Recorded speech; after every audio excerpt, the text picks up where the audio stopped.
Good evening. It's always a pleasure to have you joining us for Business Insight. Tonight, we're going to be looking at the real estate sector. If you're just joining us, we've already said that we're going to ask two questions. First, where do you think the investment opportunities lie in the real estate sector? And as a Kenyan, would you rather own a home or actually build or construct one?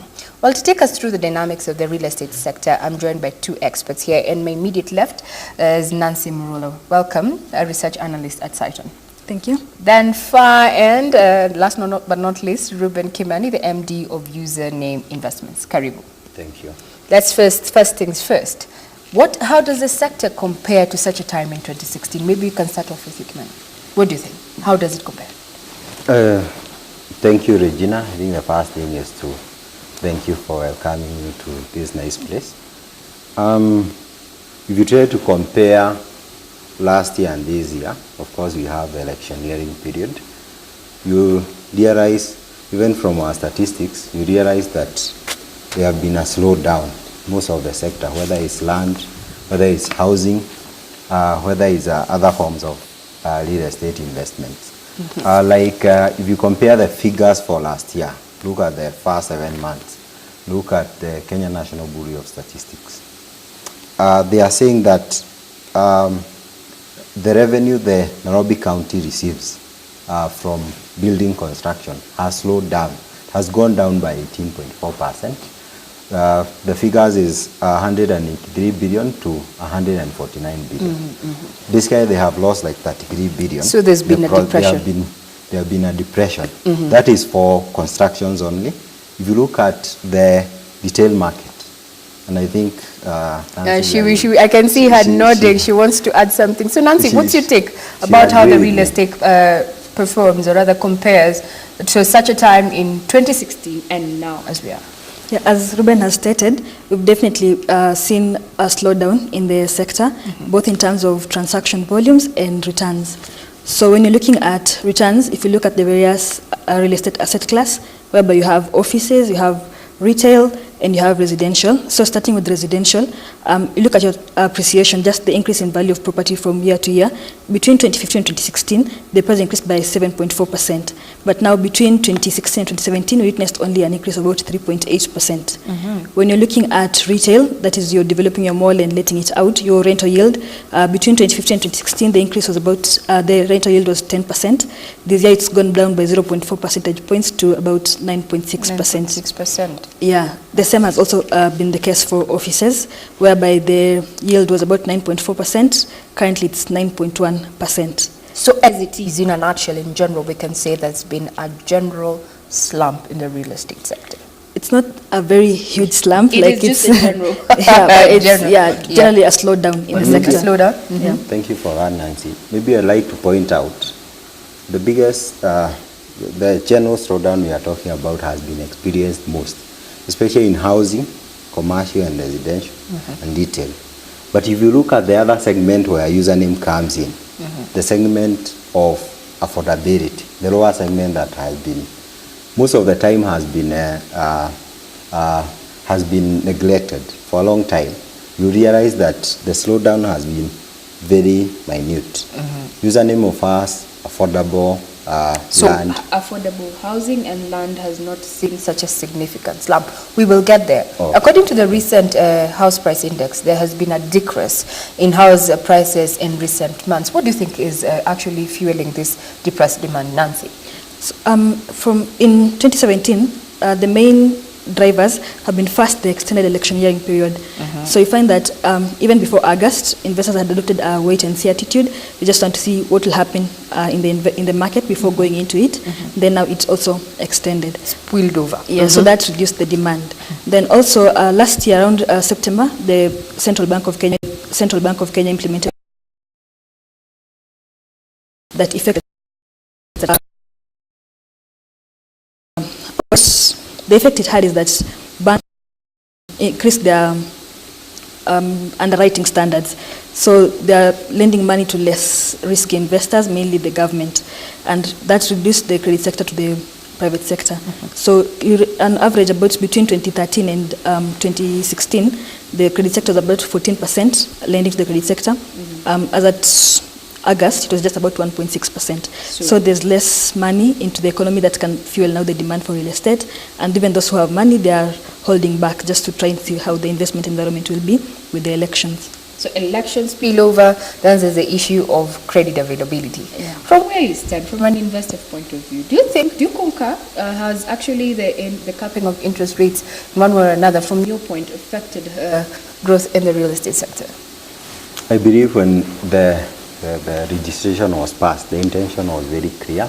They wanted to have more uptake for credit facilities in the country. But if you look at the data that has been gotten from CBK, you realize that what she is saying is true. You'll find that banks are not willing to lend to somebody whose risk profile is very high. That's where SMEs come in. They are seriously affected. And you find that for them to be able to uptake credit, you need a regime where those interest rates have been a bit liberalized for the bank to be able to come to username and give them some credit facility. So are you siding with the banks being choosy in who to give credit? Because I remember in September there was a lot of debate and saying that the interest rates were too exorbitant, far from the reach of most Wanjiku. So now that it has been made affordable, the banks now are shielding, as you said. They're not taking, they're reducing their underwriting risks. So here, who is at fault? You may just ask, just a matter of opinion. I know we've digressed. What do you think? It's not a matter of really who's at fault. It's just a matter of an open market, whereby market policy. Demand and supply, and then will get the right price. So it's only rational for the banks to try and mitigate their risks. Yes.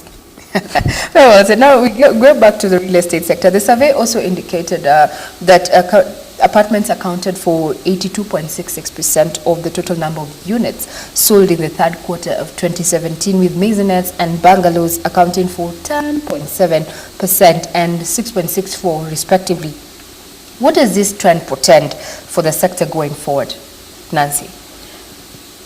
What that report clearly indicates is that the Kenyan market is very price conscious. So when you compare apartments and detached houses, apartments come at a lower price. On average, the price per square meter for apartments ranges between 97,000, while for a detached house in Nairobi, it comes about 137 to 140,000. So then the consumer is going for the cheaper commodity in the market. Cheaper commodity, Yeah. a price-conscious market. Do you thrive as an investor in such a state? Now, since you've said you deal with affordable pricing, with now the change in the type of consumer, rather investor that we're looking at, a price-conscious one, does that create an opportunity and an avenue for people who are investing in affordable housing? Thank you for that question. I would say it actually creates a very big opportunity. I'll go back to my other point that I had stated before. You find that for that segment where most of the Kenyans are, that segment where you have to offer an affordable, deliberately affordable kind of a property, there are many people there. So for me, I see a very big opportunity where you'll find housing not going for, I would say even a modest 3 million for this discussion. So you'll find most people, especially, imagine maybe to bring this point home, look at somebody who just got employed, maybe 1 year down into employment. They're earning between 50 and 100,000. Then you ask yourself, what type of a mortgage, on which amount of mortgage can they qualify? You realize that they cannot be able to purchase a house worth what is being offered in the market. And that's where majority of the population is. For me, I see a very big opportunity for anyone who will innovate and find a way of accommodating this kind of a population. I was in that state some few years ago myself, and I could not have afforded that mortgage. So there's a big opportunity out there, but of course, I also understand the other challenges that come with having that right solution for the mass market. We remind you that today we're talking about the real estate sector. We are asking you, where do you think the investment opportunities lie in the real estate sector? And second, would you rather buy a home already made or construct yours from tops. The SMS line is actually on your screen there, 22162, and you can reach me on my Twitter handle at Raymanyara or at KBC Channel 1. Your views will be much appreciated during the course of this broadcast. Now, you've said the other issue that comes into place when you really talk about affordable housing. People now have you subsidized, or rather is it substandard quality? Maybe that needs to come out, because whenever cheap is always expensive, that's what people think.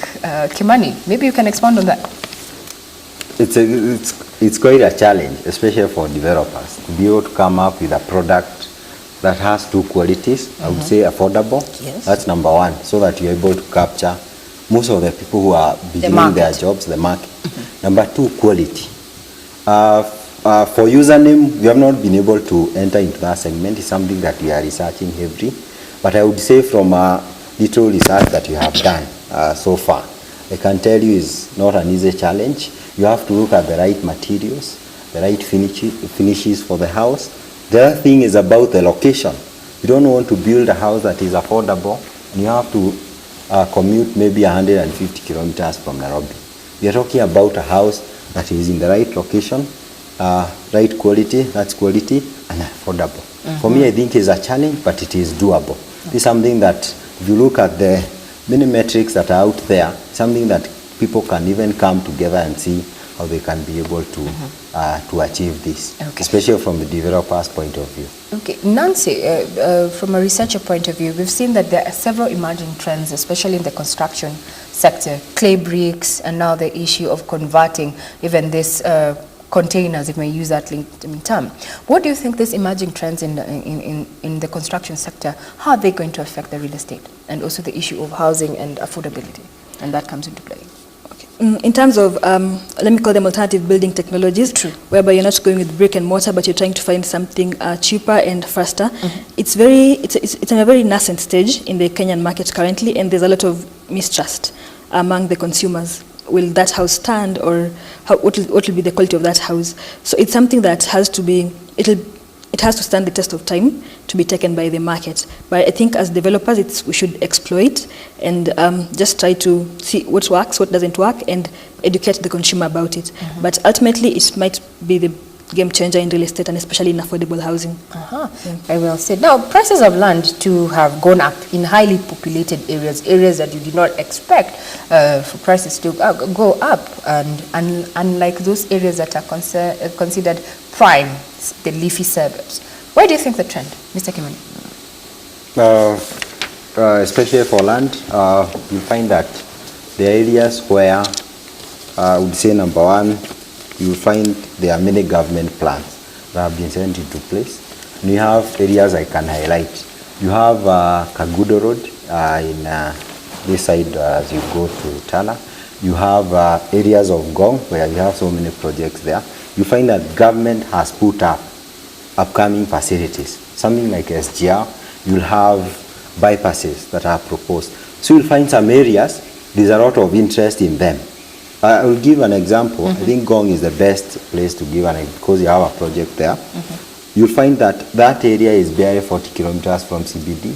The other thing, the government has decided to somehow, based on the plans that you have seen, use that as a transport corridor. From Konza, Isinya, comes to Konabaridi, Gong, goes all the way to Naivasha and Maimahio. So you'll find there are bypasses, there are so many things that are happening. People have realized, so I can be able to afford a plot here, piece of land, can be able to afford this plot, and this is some place where in 5 years, this is a place where I can commute and be able to. So basically, it's the infrastructure that is actually making these places get the much attention and investment that we're getting. Yeah. Now let's revert to that. I would say that is one of the reasons. Infrastructure and many other. Yes.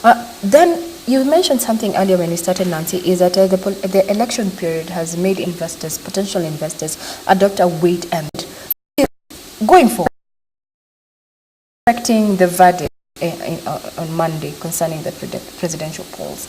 Are we expecting a change from the investor?